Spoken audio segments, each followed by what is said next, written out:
Hello વિદ્યાર્થી મિત્રો, કેમ છો? આજે જોવાનું છે આપણે તાક્ષણિક પ્રવેગ વિશેની સમજૂતી. તો આપણે ચેપ્ટર 3માં જોયું હતું તાક્ષણિક પ્રવેગ એટલે કેવો પ્રવેગ, રાઈટ? તો આકૃતિમાં અહીંયા બતાવેલું છે કે કોઈ કણ છે તે આ રીતે ગતિ કરે છે, રાઈટ? તો આપણે તાક્ષણિક શબ્દ શું છે એટલે આપણે એમ પણ સમજી શકાય છે કે તત્કાલ ને તત્કાલ, રાઈટ? કોઈ પદાર્થ છે અહીંથી અહીંયા સુધીમાં ગતિ કરે છે, રાઈટ? તો એને લાગતો સમય આપણે ધારી લઈએ કે 1 કલાક છે. ઓકે, તો આપણે એમ કહીએ કે ચલો 30 મિનિટે તેનો પ્રવેગ કેટલો છે, મતલબ કે આપણે આંકડો એક્ઝેક્ટ મળેલો છે કે 30 મિનિટ, રાઈટ? આની પહેલાં આપણે જોયું કે સરેરાશ પ્રવેગ કોને કહેવાય કે ભાઈ અહીંયા બતાવે કે ભાઈ ચલો 20 મિનિટથી 30 મિનિટ વચ્ચેનો પ્રવેગ એને કહેવાય છે સરેરાશ પ્રવેગ. બે સમયના ગાળાઓ છે, અથવા તો એમ પણ કહી શકાય કે 0 મિનિટથી 1 કલાક વચ્ચેનો જે પ્રવેગ આપણને મળશે એ સરેરાશ પ્રવેગ મળશે. શા માટે? કારણ કે આપણને ખબર પડશે કોઈ પદાર્થ છે એક જગ્યાએથી બીજી જગ્યાએ જશે ત્યારે એનો વેગ વધશે, ઘટશે, પાછો ધીમો પડશે, પાછો વધશે, ઘટશે, આ રીતે ચાલતો હોય છે. તો અહીંયા પ્રવેગના અલગ અલગ મૂલ્યો તમે જોઈ શકો છો. તો એનું આપણે સરેરાશ કાઢીએ છીએ આપણે.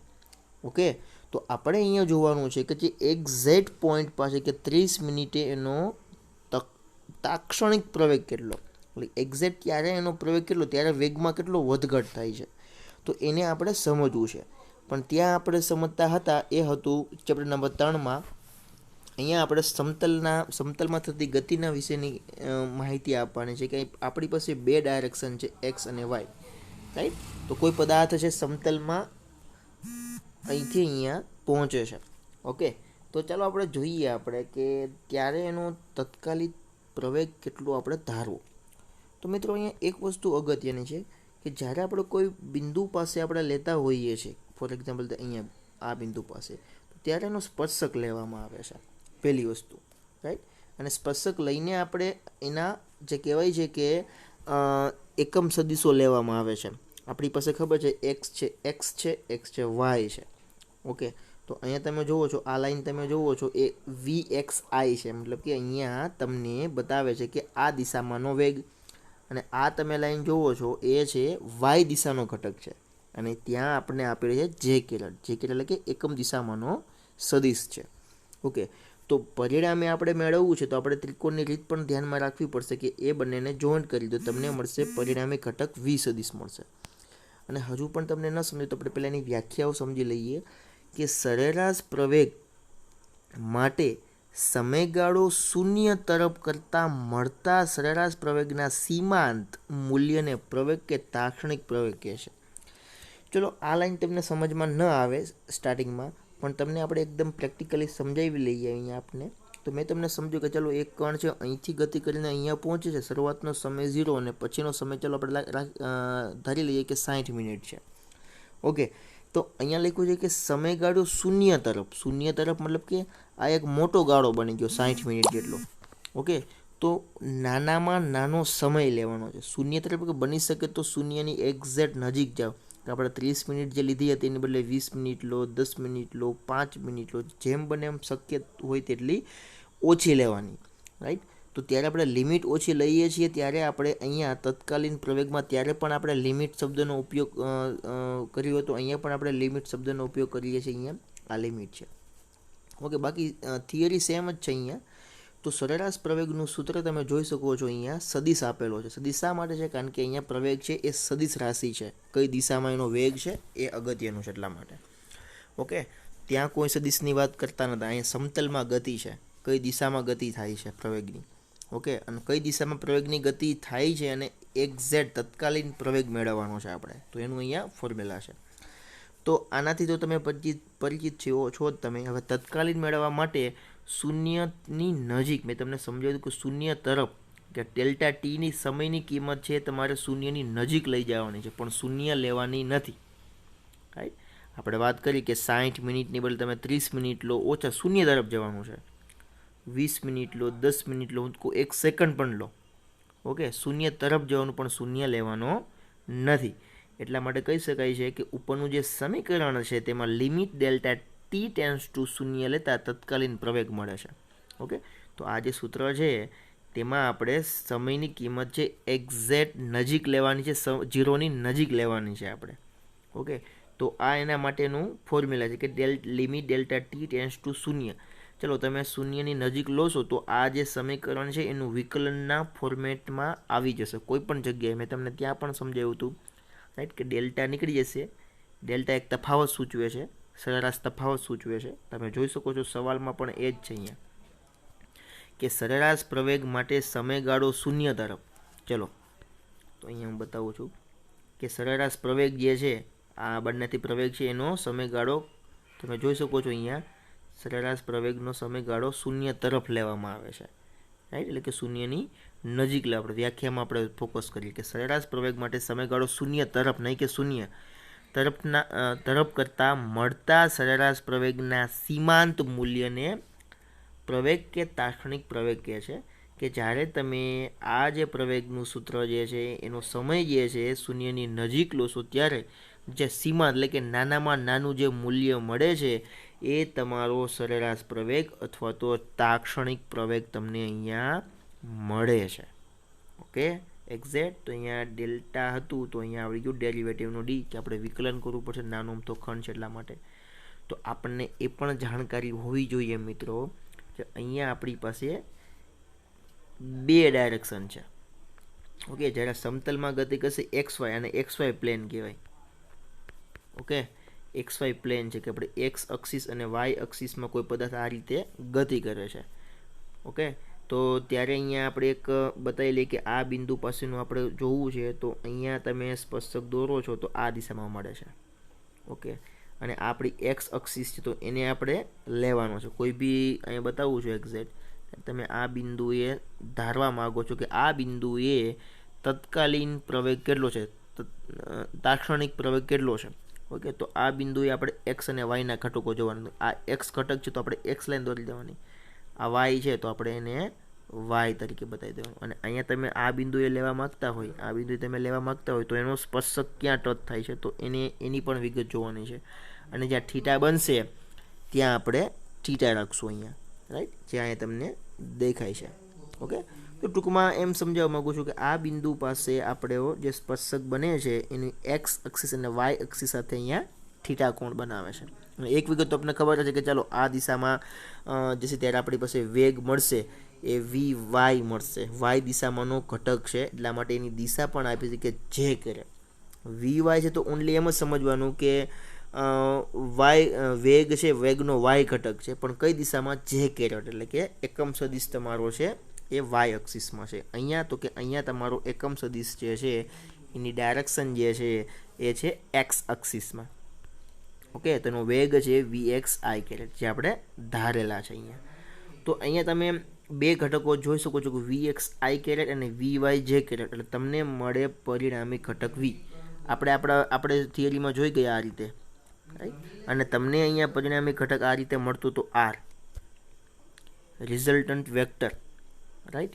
તો એ તમને જે મળતો હતો એ આપણે કરતા હતા કે ચાલો A અને B આવું લખતા હતા અને પછી આપણે A અને Bનો સરવાળો કરતા હતા આ રીતે. ઓકે, તો તેવી રીતે અહીંયા કે આ VXI કેરેટ અને VYJ કેરેટનો સરવાળો કરતા તમને અહીંયા મળશે V સદિશ, અને એ જ વસ્તુ અહીંયા તમને અહીંયા બતાવેલી છે. Complete, exact. ચાલો, તો હવે તમને સમજો કે આ જે સૂત્ર છે એનું એ જ સૂત્ર અહીંયા આપેલું છે, પણ અહીંયા જો A છે તો અહીંયા A છે. ઓકે, અને અહીંયા તમે જોઈ શકો છો કે ધ્યાનથી જોજો કે ડીના છેદમાં DV છે તો આ ડીના છેદમાં DT, ડીના છેદમાં DT છે. ઓકે, પણ આ જે V તમને જે દેખાય છે, બધું કાઢી નાખું છું, જે તમને આ V દેખાય છે, જે ગ્રીન લાઈન છે એ V આ છે, અને એનું સૂત્ર અહીંયા આવ્યું. જોયું?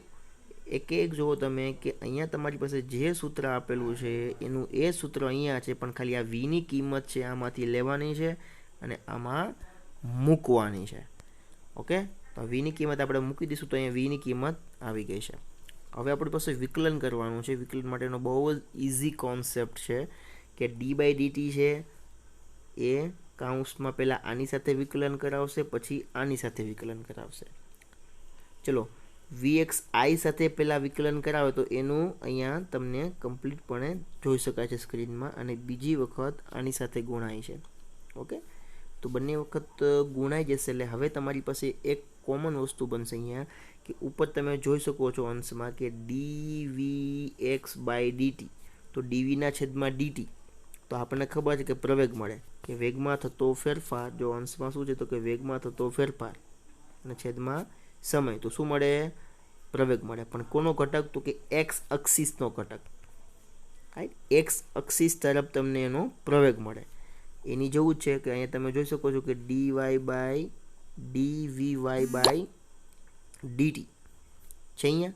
તો એ ઘટક કોનો મળશે? તો કે એ મળશે પ્રવેગનો જ ઘટક મળશે. પણ કેવો ઘટક મળશે? વાયનો, વાય દિશામાંનો ઘટક મળશે. ઓકે, તો ટૂંકમાં કહેવાનું કે dV/dt એટલે તમને પ્રવેગ મળશે, અને અહીંયા તમને dVy/dt એ પણ તમને પ્રવેગ, પણ વાય ઘટકનો પ્રવેગ મળશે. તો આ વસ્તુ છે, આ જે કોન્સેપ્ટ જે છે એ તમને ત્યાં તરફ લઈ જાય છે કે તમને અહીંયા પ્રવેગના બે ઘટકો મળશે, AXI પ્લસ AYJ, અને તમને પરિણામી પ્રવેગ મળશે. કારણ કે આપણે તાક્ષણિક પ્રવેગ મળશે તમને, કારણ કે અહીંયા આપણે તાક્ષણિકમાં છીએ. સવાલ છે તાક્ષણિકવાળો સવાલ છે. તો મિત્રો અહીંયા જોઈ લઈએ, સમજી લઈએ કે અહીંયા આ કાઉન્સ છે, બ્રેકેટ છે, કે આપણે જે અહીંયા કિંમત મૂકેલી છે બે કઈ રીતે આવી? તો કે આ રીતથી આવી કે આપણે આ કિંમતો મૂકી, આ કિંમતો બે મૂકી એના હિસાબે આવી. આ કાઉન્સમાં છે. આ તમારું સૂત્ર છે ફાઇનલ. હવે આગળ જોવા જઈએ તો સમીકરણ અહીંયા બતાવ્યું કે સમીકરણ 2 દર્શાવે છે કે વેગનું સમયની સાપેક્ષે વિકલન કણનો પ્રવેગ આપે છે. આપણે એ પણ ખ્યાલ છે અહીંયા સમીકરણ 2 છે કે ભાઈ સમયની સાપેક્ષે વેગનું વિકલન કરો તમને પ્રવેગ મળે. વેગમાં થતો ફેરફાર છેદમાં સમય તમને પ્રવેગ મળે. એ બહુ જૂની વાત છે, આપણે ચેપ્ટર નંબર 3માં પણ એનો ઉલ્લેખ થઈ ગયો છે. રાઈટ, તો તેવી જ વાત હવે અહીંયા ધ્યાનથી જોજો કે આ એનું એ જ સૂત્ર છે અહીંયા છે. હવે અહીંયા શું કરવામાં આવે છે? તો હવે અહીંયા તમે જોઈ શકો છો કે અહીંયા થોડુંક વિચારવા જેવું છે કે આ વેગ આપેલો છે. દેખાય વેગ? વેગ આપને ક્યારે મળે? તો કે જ્યારે સમયની સાપેક્ષે અંતર છે, આ આર છે એ અંતર છે, અંતરનું વિકલન કરો તમને મળે વેગ. બરોબર ધ્યાનથી જોજો, ઝૂમ કરીને બતાવું છું તમને, એમાં બધું જ કાઢી નાખું છું કે d/dt છે. તો d/dt ઉડાડતો નથી પણ તમને ખાલી સમજાવું છું કે dના છેદમાં dt, તો કે dના છેદમાં dt છે. ઓકે, હવે આ v છે તો કે એની બદલે dr/dt છે. આપણને ખબર અંતરના છેદમાં સમય, કે અહીંયા તમે જોઈ શકો છો કે સમયની સાપેક્ષે અંતરનું વિકલન કરો એટલે તમને મળે વેગ. તો આપણે vની બદલે dr/dt લખી શકો. આ સમજાય છે? હવે તમે અહીંયા જોઈ શકો છો કે છેદમાં તમે જોઈ શકો છો અહીંયા કે dt બે વખત છે, તો અહીંયા dtનો સ્ક્વેર છે. ઓકે, અને તમે અંશમાં જોઈ શકો છો બે વખત d છે, ddનો સ્ક્વેર, d² ઇન્ટુ r. આ રીતે છે. જે કલરની જ્યાં લાઈન છે ત્યાં તમે જોશો તમને ખબર પડી જશે. વિડીયો પોઝ કરીને જોઈ લેવું તમારે. રાઈટ, તો એનો મતલબ કુલ મતલબ શું થયો? મતલબ એનો એ થયો સમયની સાપેક્ષે અંતરનું બે વખત વિકલન કરતાં સ્ક્વેર આવેલ બે વખત વિકલન. જો અહીંયા સ્ક્વેર નહોતો આવેલો, અહીંયા ક્યાંય પણ જોવો તમે છે ક્યાંય, તો એક વખત વિકલન છે. ઓકે, તો સમયની સાપેક્ષે ફરી વખત અહીંયા રાઉન્ડ કરીને બતાવું કે સમયની સાપેક્ષે અંતરનું, અંતર છે આર અંતર છે, અંતરનું દ્વિતીય વિકલન કરતાં તમને શું મળે? તમને મળે પ્રવેગ. જો એક વખત વિકલન કરો, આ એક વખત વિકલન હતું તો પણ પ્રવેગ મળે. સોરી, અહીંયા રહ્યું આ વિકલન હતું એકવાર, આ વિકલન એકવાર હતું તો પણ તમને પ્રવેગ મળે. પણ તમે અંતરનું દ્વિતીય વિકલન કરો ને તો પણ તમને પ્રવેગ મળે. રાઈટ, તો આપણે આ વસ્તુ નવી નથી કંઈ, ખાલી નવું જે છે એ છે દિશા. એ છે એની દિશા છે. રાઈટ, ચેપ્ટર નંબર 3માં બરોબર આપણે ભણી ચૂક્યા છીએ, એટલા માટે હું તમને આ રીતે ભણાવું છું. રાઈટ, બોર્ડમાં તમને આપણે ભણી ચૂક્યા છીએ, સમય ન બગડે એટલા માટે. ઓકે, તો આ જે કલર કોડ મેં તમને બતાવેલો છે એ તમારે જોઈ લેવો. ઓકે, હવે સૌથી અગત્યની વસ્તુ હવે આવે છે. રાઈટ, સૌથી અગત્યની વસ્તુ એટલા માટે કે તમે અહીંયા જોઈ શકો છો બહુ જ સિમ્પલ વસ્તુ છે અહીંયા. ચલો, એક કણ છે. એ પી થી P1 સુધી જાય છે, ગતિ કરે, આનો ગતિપથ છે, આ રીતે છે. ઓકે, બરોબર ધ્યાનથી સાંભળજો, બધી કન્ડિશન સેમ છે. તો અહીંયા તમે જુઓ છો કે આ કણ આ દિશામાં ગતિ કરે છે અને એના 2 પોઈન્ટ આપણે ધારેલા છે.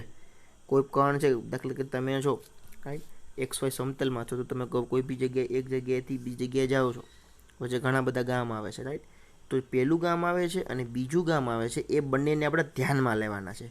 પહેલા ગામનું નામ P આપો અને બીજા ગામનું નામ P1 આપો. તો અહીંયા એવું છે કે આ પદાર્થ છે અહીંથી અહીંયા ગતિ કરે છે, પહેલું ગામ છે P અને બીજું ગામ છે P1 રાઈટ.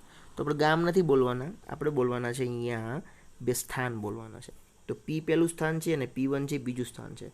બંનેના આપણે વાત કરી, એક વસ્તુની મેં વાત કરી ભાઈ કે જ્યારે તમે કોઈ બિંદુ પાસે વાત કરો છો ત્યારે જો આ બિંદુ પાસે આપણે જોવું છે, ઓકે, તો એ બિંદુ પાસેનો વેગની દિશા કઈ દિશામાં? તો કે વેગની દિશા આ દિશામાં. વેગની દિશા મતલબ કે એ બિંદુ પાસે જે સ્પર્શક તમે બનાવો છો એ એને વેગની દિશા છે. જેમ કે હું અહીંયા બનાવું છું તો મારી પાસે આ દિશા છે. હવે મેં તમને સમજાવું તો ચલો કે મારી પાસે એક કણ આ રીતે ગતિ કરે છે, મારે આ બિંદુએ બતાવું તો એનો સ્પર્શક આ દિશામાં છે. અહીંયા તો કે આ દિશામાં છે, એક્ઝેક્ટ ઊભું અહીંયા તો એનો સ્પર્શક છે આ દિશામાં છે.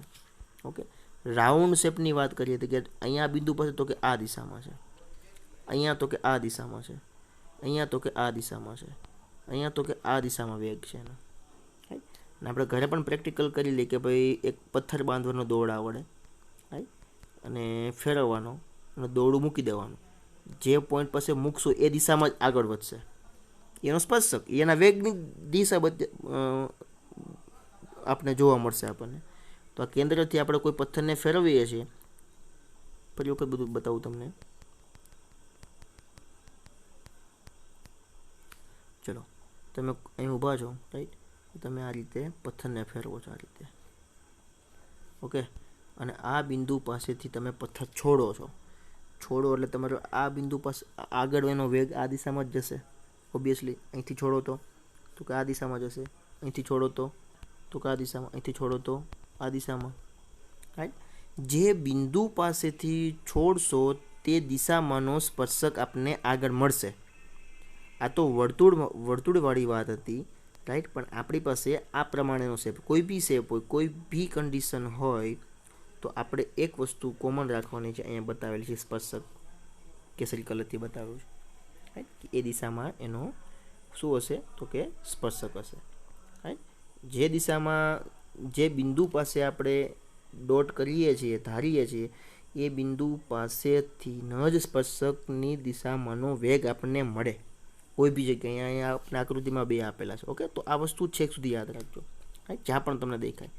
ચલો, તો અહીંયા P પાસે એનો વેગ V1 છે અને P1 પાસે એનો વેગ છે V1 ડેશ છે રાઈટ. તો તમે અહીંયા એક વસ્તુ નોટ ડાઉન કરો કે પ્રવેગની દિશા, જો વેગની દિશા તમને આપી છે, પ્રવેગની દિશા કઈ છે એ તમને સમજાવું, બરોબર ધ્યાનથી જોજો. હવે આકૃતિ ઝૂમ કરીને બતાવું છું. હવે અહીંયા તમે 2 વસ્તુ કમ્પ્લીટલી તમે ધ્યાન આપશો, હજુ પણ એક્ઝેક્ટ બતાવું છું. ચલો, આ સ્પર્શક છે આ દિશામાં છે અને ત્યારે આપણે વેગ મળે. તો જો એની તમે ડાયરેક્શન તમે જો આ દિશામાં છે, ઓકે. તો એ છે, તમને બતાવી આપું છું, V ડેશ છે, V સદિશ ડેશ છે, V ડેશ સદિશ આ દિશામાં છે. તમે જોઈ શકો છો એક્ઝેક્ટ જે પ્રમાણે આકૃતિમાં છે એ જ પ્રમાણે લાઈન જવી જોઈએ, ઓકે. બીજો તમને બતાવું છું હવે હું કે આ જે V સદિશ છે એ આ દિશામાં થોડો એના કરતાં નીચો છે, તો એ V સદિશ છે એ આ છે.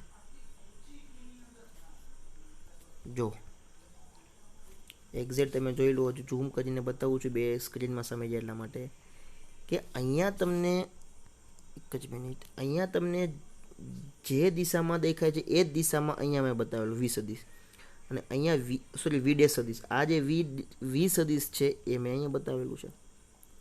જો આ પહેલાં ખબર પડતી હોવી જોઈએ કે જે દિશામાં સ્પર્શક હોય એ દિશામાં 2 સ્પર્શક એ રીતે જ અહીંયા ડ્રો કરવા. એક્ઝેક્ટ જે દિશામાં પાંખડું છે, આ અહીંયા તમે વી ડેશ સદિશનું જે દિશામાં પાંખડું તમે મતલબ કે તીર તમે જે દિશામાં સ્પર્શક જે દિશામાં તમે જોવો છો એ જ તમને અહીંયા એ જ દિશામાં બતાવવું પડશે. અને અહીંયા પણ તમે જે દિશામાં જોવો છો એ જ એની એ જ ડાયરેક્શન તમે અહીંયા જોઈ શકો છો. છે બધું જ કાઢી નાખું છું. ઓકે, હવે તમે જુઓ ઉપર થોડું ઉપર છે તો આ થોડું ઉપર છે, થોડું સાઈડમાં મતલબ કે થોડું નીચેથી ઉપર છે તો કે આ પણ એમ જ છે. ઓકે, એક્ઝેક્ટ એટલા માટે સમજાવવું પડે કારણ કે મારે એક જ આકૃતિ તમને સમજાવીશ, તમને બીજી ઓટોમેટિકલી ખબર પડી જશે. ચલો, તો હવે હું તમને સમજાવું છું અહીંયા. તો હવે આ ત્રીજું તીર ક્યાંથી આવે છે? તો ત્રીજું આપણું પરિણામી સદિશ છે. તમને મેં ત્રિકોણની રીત સમજાવી છે, રાઈટ? તો અહીંયા જો આ એની શીર્ષ છે અને આ એની પૂંછથી આગળ જાય છે, રાઈટ? આપણને ખબર છે કે અહીંયા આપણને મળશે પરિણામી સદિશ, જેને આપણે કહીએ છીએ ડેલ્ટા વી, રાઈટ? તો પરિણામી સદિશ જે તમને મળશે એ તમારા પ્રવેગની દિશા મળશે. ધ્યાનથી સાંભળજો. જો આ તીર આ દિશામાં છે, રાઈટ? તો અહીંયા તમે જોઈ શકો છો પ્રવેગની દિશા પણ આ દિશામાં બતાવેલી છે. જો આ એક આકૃતિ ખબર પડે તો બાકીની બીજી બધી જ આકૃતિ ખબર પડશે, છતાં પણ તમને ખાલી બેઝિકલી સમજાવું છું. ઓકે, તો ચાલો ધ્યાનથી જોજો. પહેલી આકૃતિમાં જે પ્રમાણે જે આ પહેલો સદિશ બીજો સદિશ બંનેનો સરવાળો કરો, એટલે ત્રિકોણની રીતથી સરવાળો કરો, તમને મળે પરિણામી ઘટક પ્રવેગની દિશામાં. ઓકે, હવે બીજી આકૃતિમાં શું ખાસિયત છે? બીજી આકૃતિમાં તમે જુઓ, પહેલી આકૃતિમાં તમે એક વસ્તુ નોટ ડાઉન કરી હશે કે પહેલી આકૃતિમાં પી અને P1 જે બે પોઈન્ટ આપણે લીધેલા છે, બે સ્થાન આપણે લીધા છે, એ બંને એકબીજાથી ઘણા બધા દૂર છે. પણ બીજી આકૃતિમાં તમે જુઓ નજીક છે, ત્રીજીમાં જુઓ એક્ઝેક્ટ એકદમ નજીક છે, અને ચોથીમાં જુઓ એક્ઝેક્ટ એ બિંદુ પાસે. જુઓ તમે ત્રણ આકૃતિમાં તમને કંઈ ને કંઈ ડિફરન્ટ દેખાતો હશે. આપણે વાત કરી કે બની શકે ત્યાં સુધી આપણે બંને સ્થાન જે છે, સમય જે છે બહુ જ ઓછો લેવાનો આપણે, રાઈટ? નજીકનો સમય, બહુ લાંબો સમય નહીં લેવાનો. આપણે વાત કરી કલાકની વાત કરતા હતા, એ આપણે આવતું હતું સરેરાશ પ્રવેગમાં, એમાં ચાલશે. તાક્ષણિકમાં આપણે બની શકે તેટલું આપણે ગાળો નાનો લઈએ છીએ. તમે આકૃતિમાં જુઓ છો, આકૃતિ એમાં જો મેં કેસરી કલરના બે રાઉન્ડ બતાવેલા P થી P1 વધારે ડિસ્ટન્સમાં છે. આકૃતિ બીમાં તમે જુઓ થોડા નજીક છે. આકૃતિ સીમાં તમે જુઓ એકદમ નજીક છે. અને આકૃતિ ડીમાં જુઓ એ જ પોઈન્ટ પાસેની પ્રવેગની દિશા છે. અને એ પ્રમાણે તમે જ્યાં પણ બધું જ કાઢી નાખું છું, જ્યાં પણ તમે જોવો છો કે બિંદુ તમે ધારો છો એ દિશામાં એ લોકોએ પ્રવેગ બતાવેલો છે, જે દિશામાં છે. જો બધી જ જગ્યા ઉપર એની લાઈનમાં જો હું અહીંયા બતાવું ને પ્રવેગ, તો આ દિશા પ્રવેગ શું વેગની દિશા આ દિશામાં છે, રાઈટ? અહીંયા આ પોઈન્ટ પાસે તો કે એ પોઈન્ટ પાસે વેગની દિશા આ દિશા, આ પોઈન્ટ પાસે તો આ દિશામાં છે. અહીંયા તમે જુઓ છો અહીંયા આપણી પાસે વેગની દિશા આ દિશામાં જ છે. ઓકે, અને પ્રવેગની દિશા કઈ રીતે મેળવવી ચલો જોઈએ હવે. તો આ રીતે તમારી પાસે જે પણ વેગની દિશા છે એ બંને અહીંયા દોરશો અને પરિણામી ઘટક તમને મળશે આ રીતે, રાઈટ? બે આપણી પાસે સદિશો છે વેગના, એટલે તમને ત્રીજો ઓટોમેટિકલી મળી જશે. ઓકે, પણ અહીંયા તમે જોઈ શકો છો કે તમારી પાસે આ દિશામાંનો શું છે વેગ છે, તો તમારી પાસે આ દિશામાં એનો પ્રવેગ મળશે, રાઈટ? તો આ વસ્તુ તમને મેં જે સમજાવી છે, ત્રણેય મૂલ્યો, સમય, એ બધી જ વસ્તુ નીચેના જે થિયોરિટિકલમાં બતાવેલું છે, રાઈટ? સદી સરવાળા રૂપે કઈ રીતે હોય છે, ડેલ્ટા ટીની કિંમત શૂન્ય શું છે. તો મિત્રો આ બધી વસ્તુને ધ્યાનમાં રાખીને લાસ્ટ લાઈન સમજાવું છું કે અંતમાં ડેલ્ટા ટી ટેન્સ ટુ શૂન્ય કે 0ની એક્ઝેક્ટ નજીકમાં આવી જાય છે. એ તમે જુઓ છો સાવ એક જ બિંદુ પાસે આપણે અહીંયા ડ્રો કરેલું છે, એક જ બિંદુ P1 તો છે જ નહીં, ઓછામાં ઓછું મૂલ્ય. આકૃતિ ડીમાં સરેરાશ પ્રવેગ તાક્ષણિક પ્રવેગ જેટલો થઈ જાય છે અને તેની દિશા આકૃતિમાં દર્શાવ્યા પ્રમાણે આપણને મળી જાય છે. તો આ રીતે કંઈક વાત હતી પ્રવેગની દિશાની. તાક્ષણિક પ્રવેગ છે આ, તો આ યાદ રાખજો. એક્ઝેક્ટ પોઈન્ટ પાસે કઈ રીતે પ્રવેગ મેળવવો, પહેલાં આપણે P અને P1 બિંદુ છે એ આપણે કહી શકાય છે કે દૂર હતા, પછી નજીક આવી ગયા, પછી એનથી નજીક આવી ગયા અને એક પોઈન્ટ પાસે તમે અહીંયા જોઈ શકો છો, કારણ કે આપણે એક્ઝેક્ટ એક પોઈન્ટ પાસે મેળવવાનો હતો પ્રવેગ, એટલા માટે.